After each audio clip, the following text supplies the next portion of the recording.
일단 이 사안에 대해서 민주당의 김민석 수석 최고위원이 했던 친오빠냐 아니면 윤석열 대통령이냐 발언 먼저 듣고 얘기 나눠가겠습니다. 오빠가 누구냐가 바이든 날리면에 이어 두 번째 국민 퀴즈입니다. 남편 오빠면 바보가 되고 친오빠면 농단이 됩니다. 일단 챗 GPT의 답은 친근한 남편 오빠입니다. 오빠가 누구건 본질은 대선 조작입니다. 고발도 못할 만큼 완전 의지하는 명선생의 여론 신기가 국힘 후보를 홍준표에서 윤석열로 바꿨습니까? 누가 발주하고 누가 보고받았습니까? 본선도 그랬습니까?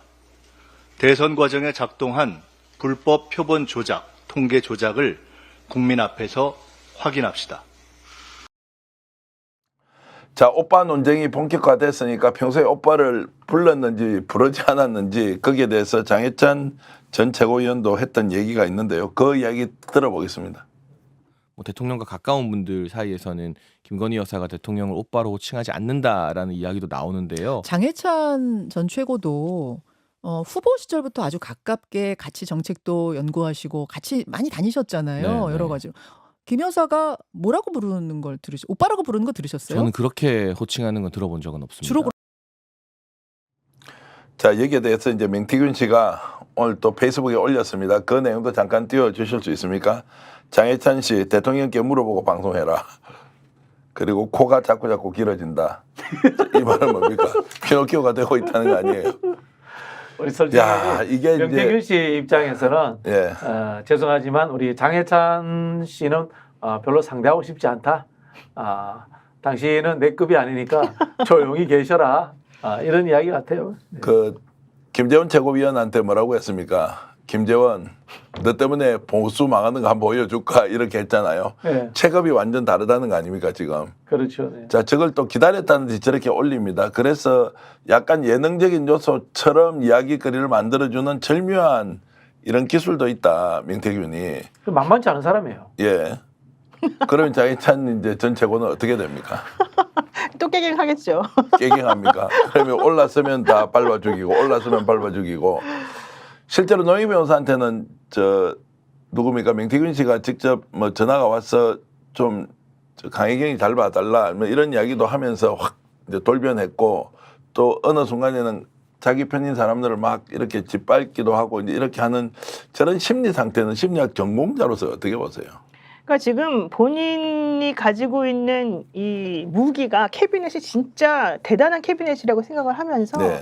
내가 누구하고 어떤 식으로 해야지 이 상황에서 다치지 않고 내 마음대로 이 상황을 끌고 나갈 수 있느냐 이제 이걸 지금 연구하고 있는 것 같아요. 게다가 실제 이분이 그렇게 할 수 있도록 대통령실에서 지금 뒷받침을 해주고 있어요. 저는 그게 사실은 정말 더 어이가 없는 상황이라고 지금 생각하는데 그 여권에 그 내놓으라 하는 정치인들이 전부 다 이분한테 지금 쩔쩔매고 있지 않습니까?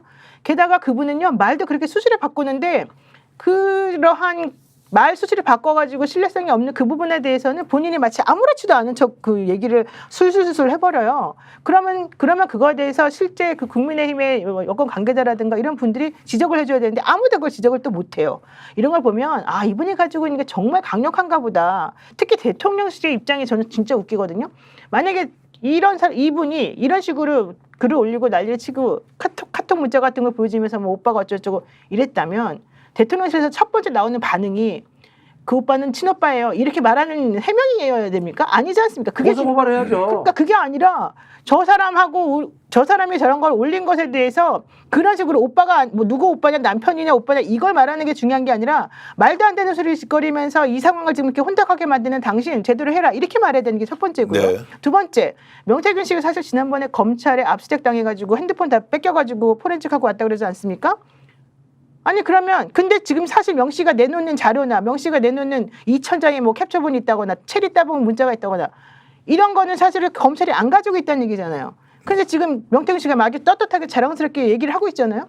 그러면 검찰이나 이런 데서 어떻게 됩니까? 명태균 씨 압수수색 해야 되겠죠. 그래가지고 핸드폰 너 지난번에 우리한테 숨기고 안 내놓은 그거 지금 빨리 내놔라 해가지고 자기네들이 가져가서 다시 분석해가지고 이 사람이 어떤 잘못을 저질렀는지를 밝혀내는 게 검찰의 일이잖아요. 근데 그런 건 안 해요. 이런 상황을 보세요. 이게 도대체 무엇을 의미하는 것인가? 그러니까 완전히 가지고 놀고 있는 거죠. 그렇죠. 본인 하는 발언 거죠. 한 번 더 들어보겠습니다. 지금 김건희 물자는 에피타이저도 아니다. 10배, 100배 파장이 클 것이라고 오늘 또 방송에 나와서 이렇게 강력하게 얘기를 하고 있습니다. 들어보겠습니다. 식스센스의 브루스 윌리스가 귀신이라면 그 영화 누가 보겠냐고. 누가 보겠어요? 우리 집 여사하고 주고받은 문자는 에피타이저도 아니에요. 그거 10배, 100배도 넘어요. 사회 파장이. 자, 그러면은 이제 10배, 100배 넘는 게 곧 나온다. 매일 하나씩 좀 깔 거라 그러거든요. 아유, 그 그러면서- 말도 어떻게 믿어요? 그 믿거나 말거나 한데 국민의힘 또는 용산에서 꼼짝 못하고 저 사람 하는 이야기만 다 듣고 있단 말이에요. 대한민국이 이렇게 휘둘려도 됩니까? 원래 이런 수준이에요. 정치판이나 또는 국힘이나 또는 집권 여당 아니면 집권 세력, 용산, 대통령 부인이 원래 이 한 사람 때문에 이렇게 휘둘려야 되는 나라의 대한민국이 있습니까, 여러분? 어떻게 봐야 돼요, 이걸? 윤석열, 김건희 정권이기 때문에 이런 일이 벌어진 겁니다.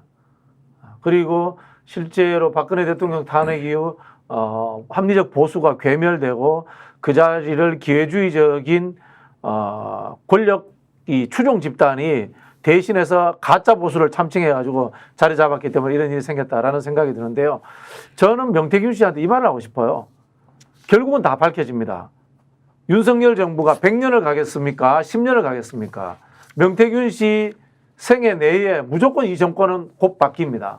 그렇다면은 차기 정권은 이 일을 파헤칠 수밖에 없습니다. 그런 과정을 예상한다면은 저는 명태균 씨가 일찍 진실을 밝히고 본인이 갖고 있을 수밖에 없는 법률적 문제점도 최소화시키고 그것을 양심적 제보자라의 이름으로서 범죄적 의혹이 있다면은 더 줄이는 그런 선택을 하실 것을 저는 권유드리고 싶어요. 집권 여당 내부에서 저렇게 치고받고 아니 목숨 걸고 전쟁하듯이 싸우고 있으니까 야당이 할 일이 별로 없어요. 명태균이 다 까주고 있는 거예요. 뭐 누가 발굴하거나 취재하거나 이런 게 아니라 명태균이 다 까고 있고 그리고 거기에서 일어나는 꼭 두더지 잡기 하듯이 튀어 올라온 거 다 자기가 다 잡는데 꼼짝 못하고 당하고 있다. 어떤 나라입니까, 우리나라가? 지금 완전 개판이 된 거죠. 이런 말 해서 되게 죄송하지만 자기네들끼리 개 논쟁도 하고 있습니다만 제가 보기에 완전 개판입니다. 게다가 양두구육 때부터 개 나왔어요. 그러니까요. 게다가 지금 명태균 씨가 우리 방송에서 인터뷰할 때도 그렇고 맨날 그 말을 돌려까기 하면서 마치 뭔가 자기는 많은 걸 가지고 있는데 내가 지금 안 까고 있으니 조심해라라고 하는 것처럼 하잖아요. 사실 저는 그 여사와의 오빠 카톡 내용 공개한 걸 보고 이거는 김건희 너 조용히 해라. 윤석열 너 나를 지켜라. 이렇게 말하는 거라고 저는 생각을 하고 있었었는데 실제 일이 그렇게 돌아가고 있어요. 정말로. 네. 그게 얼마나 웃기는 일인지 명태균 씨는 지금 되게 본인의 영향력과 본인의 파워에 대해서 아마 기뻐하고 있을 것 같아요. 자, 용산은 지금 명태균 씨와 소통하고 있는 겁니까? 아니면 완전히 따로 알아서 소통하고 있다고 봅니다. 소통하고 있다. 소통하고 있다고 봅니다. 정진석 실장한테 자기가 문자도 보내고 전화했는데 안 받았대잖아요. 안 받았다고 하잖아요. 그러면서 뭐 화를 내잖아요. 예. 정진석 내 이름을 언급할 때는 신중하게 해라. 이런 말을 자기가 했다고 당당하게 얘기해요. 정진석 실장이 그런 말 듣고 가만히 있을 사람입니까? 예. 한번 생각해 보세요. 만약에 정기현 씨가 그런 말 했으면 정진석 실장이 가만히 몽둥이 들고. 있겠어요? 예. 그분 몽둥이 좋아하잖아요. 그런 거 한번 보세요. 여러분들 보시기에 지금 도대체가 대한민국 실권자가 도대체 누가 됐습니까? 이제 갑작스럽게 명태균이라는 사람이 돼버린 거예요. 그러니까 김건희 여사가 안전뱅이 주술사가 아니고 그 안전뱅이 주술사를 지배했던 자가 있는데 그 사람이 바로 명태균이다라고 할 정도로 옴짝달싹하지 못하고 당하고 있는데 자, 그러면은 이런 상황에서 윤석열 대통령은 그럼 어떻게 할 거냐, 이 문제를. 어떻게 합니까? 아무 생각이 없을 웃지 것 마시고 제가 이제 저도 헛웃음이 많이 나오는데 그럼 이대로 둘 거냐고 제가 용산에 질문을 하는 겁니다. 윤석열 대통령 부부에게도 자, 이대로 둘 거예요? 수사도 하지 않고 진실도 밝히지 않고 이대로 그냥 한 사람이 하는 이야기 계속 언론이 받아쓰고 의혹 제기하는데 그것은 수사를 하지 않기 때문에 검증이 되지 않는 상태를 계속 그냥 갑니까? 그래서 저는 행여나 걱정되는 것이 명태균 씨의 입을 막기 위해서 정말 상상을 초월하는 행위들이 일어날까봐 걱정이 됩니다. 네. 그런 차원에서 명태균 씨의 범죄 의혹은 있지만은 명태균 씨의 신변 보호를 해줘야 되지 않느냐라는 그런 생각이 좀 들고요. 윤석열 대통령은 이런 상황에서 제주도에 무슨 행사장에 가서 제주도에 드론 택시 날린다 이런 이야기 하고 있어요. 그래 제가 보기에는 윤석열 대통령은 원래 상황 파악이 안 되는 사람이다. 그런 생각이 들고요. 그리고 대통령실의 참모들은 상황 파악이 되더라도 이 상황에 대해서 김건희 씨에게 질문을 제대로 할 수 없는 상황이다. 대통령실의 운영 방식이 저는 그렇게 추정합니다. 저는요, 명태균 씨가 지금 외줄타기를 하고 있다고 보고요. 자기께 자기가 넘어간다. 지금은 마치 본인이 뭔가 운전대를 잡고 운전하면서 뭔가 다른 사람을 컨트롤하는 것처럼 희화감을 느낄지 모르지만 결국 진실은 밝혀지는 것이고 본인이 한 여러 가지 행동에 얽혀있는 수많은 단서들이 나중에 하나씩 실타래처럼 풀려나가게 되면 우리들이 도대체 어떤 식으로 이 정권으로부터 지금 피해를 많이 받고 있는지를 정확하게 그 사람 때문에 저는 밝혀질 거라고 생각을 해요. 현실적으로 명태균 씨가 그동안에 살아온 인생의 스토리를 보게 되면요. 예전에 사기 전과 같은 게 있었던 근데 왜 사기 전과가 있냐 그랬더니 뭐 어떤 공무원을 뭐 몇 급에서 몇 급으로 올려주려고 자기가 3천만 원을 받았다가 그게 나중에 이제 문제가 돼서 3천 그 벌금을 받았다고 하더라고요. 또 실제 집행유예 받은 사기 전과도 있고. 근데 그런 식으로 인생을 살면서 계속해서 사람들에게 뭔가 이제 해왔던 건데 문제는 그게 이 국정과 관련된 대통령을 뽑는 데까지 지금 연결이 되어 왔다는 거잖아요. 그러면 그분이 하는 말을 우리가 얼마나 신뢰하고 그분에 의해서 만들어진 이 정권이라고 사실 해도 과언이 아닐 정도인데 이 상황을 대한민국 국민이 어떻게 이걸 받아들이겠습니까? 지금 국민의힘의 인사들이나 명태균 씨의 말에 지금 벌벌 떨고 있는 그 분들이나 대통령실이나 정신을 차려야 되고요. 대통령은 저는 이 상황에 대해서는 전혀 인식을 지금 제대로 못하고 있다고 봅니다. 용산의 무기력한 대응을 생각해보면 사실을 모르거나 아니면 이 문제를 누군가 컨트롤 타워 역할을 하면서 정리정돈을 해야 하는데 이 사건을 다 알고 있는 사람은 용산 내에 김건희 씨밖에 없잖아요. 그렇다 하더라도 물어보면서 물어보지 상황을 못한대요. 정리해야 하는 정무라인이 존재하고 비서실장이 있지 않습니까? 이게 국정 전반을 뒤흔들고 있는 사건이 벌어졌는데 누군가가 나서서 정리를 안 하고 있어요. 둘 중에 하나죠. 컨트롤 타워를 지정 안 하거나 아니면 좀 정리를 하라고 하는데 아무도 책임지고 할 사람이 없는 거예요. 원래 그런 류의 인간들이 이 정권에 빌붙어가지고 자리 잡고 출세했던 거예요. 진짜 보수는 무너지고. 자, 예를 들어 볼게요. 정진석 실장이든 지금 대통령실에 들어가 있는 어떤 인사든 간에 대통령 선거 같이 겪었으면은 김건희 씨가 나대고 김건희 씨 주도로 선거가 이루어지고 그 과정들 안 받겠습니까? 다 봤을 거 아닙니까? 김종인 비대위원장도 그 당시에 다 알고 있었으면서도 입 다물고 있었던 거고 이준석 대표도 김건희 씨가 윤석열보다 더 많은 결정권을 행사했던 것을 다 알고 있었으면서도 입 다물고 있었던 거 아닙니까? 그래서 자리 잡고 출세하는 것은 눈먼 사람들이기 때문에 지금의 상황들도 내가 내 몸을 다쳐가면서 이것을 해결해야 되겠다는 생각을 안 하고 있는 거예요. 그런 집단들인 거예요, 이 사람들이. 이제 이렇게 큰 사건이 터졌는데 충격적인 것은 용산에서 대응을 하지 않는다는 거예요. 그렇죠. 시간이 지나가서 이것이 어떤 식으로든 묻히기를 바라는 약간 희망 고문 같은 거를 스스로 하고 있는 거 아니냐.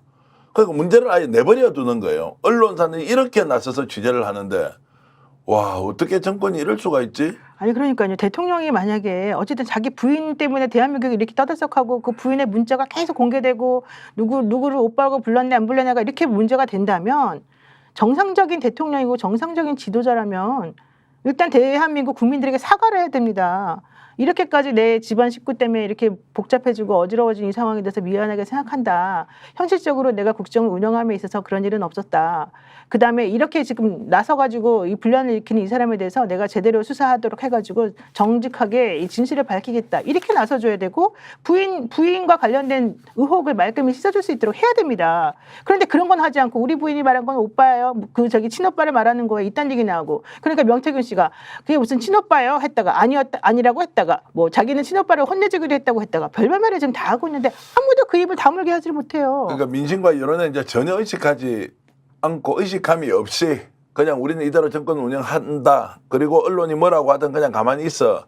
라고 하는 무기력이 아니고 무책임이 아니고 사실은 국가 운영을 아예 포기해버리는 이 원래 그런 장면. 집단들이라고 봐요. 그런 집단이지만 그렇다 하더라도 대한민국 국민들이 뽑아놓은 대통령이고 정권 아니에요. 그러면 이렇게 하면 안 되는데 백약이 무효인 상황으로 가고 있다. 그러면 어떤 것이 서먹힌건이 되어서 실제로 국민들이 바라는 상황으로 만들 수 있느냐. 이제 이 이야기 해야 되는 거 아니에요. 저는 그 이제 전 대표님이 또 마찬가지고 정치권에서 이야기하는 스모킹건 이야기 안 했으면 좋겠어요. 네. 이미 이 정도면은 탄핵 사유가 차고도 넘칩니다. 국민의 정서적으로 이게 탄핵이 이미 가능한 겁니다. 정치적으로. 그런 식으로 접근을 해야지.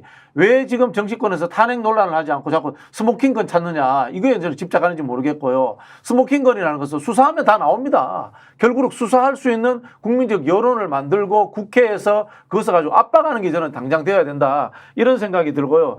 지금 어떤 제가 생각이 드냐면요. 우리가 이제 일제강점기 때 독립을 하고 우리 친일파 청산을 못했잖아요.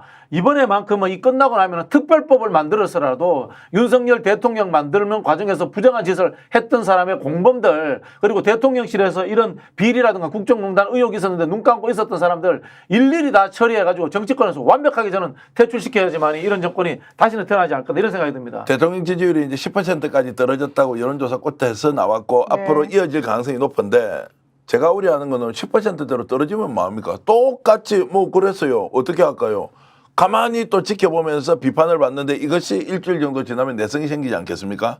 그러면 그 뒤에 나오는 이야기는 아니 이제는 단단히 숫자로 1% 지지율로 가더라도 관계가 없다. 이렇게 갈 우려가 있어서 뭔가 특단의 조치가 필요하다 이 생각이 듭니다. 저는 이게 참 우리들에게 이제 그 심리학 실험에서요. 쥐에게 이제 비만 실험 같은 걸 이제 하거든요. 그럼 음식과 관련해 가지고 그 쥐가 예를 들면은 이제 포만감을 느끼고 이제 피로감을 느끼게 해줘야 돼. 그 음식에 대해서 그래야지 안 먹고 그래야지 날씬하게 유지가 되는 그런 게 있는데 이 정권도요. 이제 너무너무 이런 일이 많이 벌어지다 보니까 사실은 경천 통지할 만한 일이 한두 개 터진 게 아닌데도 불구하고 이제는 막 사람들이 다 뇌가 마비된 것 같아요. 이 정도는 아무것도 아니지 뭐 그 정도 할 줄 알았지 뭐 그게 뭐 문제야. 이런 식으로 사람들의 의식이 흘러가게 만들어 나가고 있어요. 저는 이게 가장 큰 문제라고 지금 생각하는데 어쨌든 국감에서 많은 분들이 이제 정확한 진실을 얘기를 하고 그 다음에 실질적으로 국민들이 충격을 이제 받고 그러면 다음에 김건희 특검법이든 뭐든지 다시 민주당이 이제 발의를 할 거 아닙니까? 그때는 완전히 저는 달라진다라고 봅니다. 이게 더디지만 천천히 어쨌든 바뀌고는 있다 이렇게 생각합니다. 바뀌고 있다. 계속 내성이 쌓인다. 뭘로 해석하더라도 끝은 나는 것 같은데 그 시점이 언젠지 예측하기는 어렵다. 오늘 이 방송 혹시 하실 말씀 있으십니까? 아니 제가 진짜 예. 이런 생각이 드는 게 대통령실에 파견 나와 있는 이런 늙은들 있잖아요. 그분들 양심선언을 하세요. 그게 공직자의 기본 자세 아닌가요? 공익제보 하세요. 그렇게 해야 됩니다. 저는 이 기록들 역사에 남겨야 된다고 봅니다. 윤석열 정부 당시에 청와대 파견 나와 있었던 사람, 대통령실에 파견 나와 있었던 사람들, 거기서 공직생활 했던 사람들 뭐 하고 있었는지 정말 이마에 좋은 것을 새겨야 될 정도로 이거 따지지 않으면은 박근혜 정권이 최순실에 의해서 국정농단으로 탄핵된 지 10년도 안 됐습니다. 어떻게 이런 일이 다시 또 일어난단 말입니까?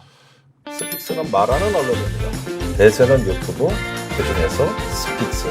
좋아요, 댓글, 구독, 알림 설정. 여러분이 저희를 사랑해 주시고 우리가 여러분을 사랑하는 4가지 방법입니다.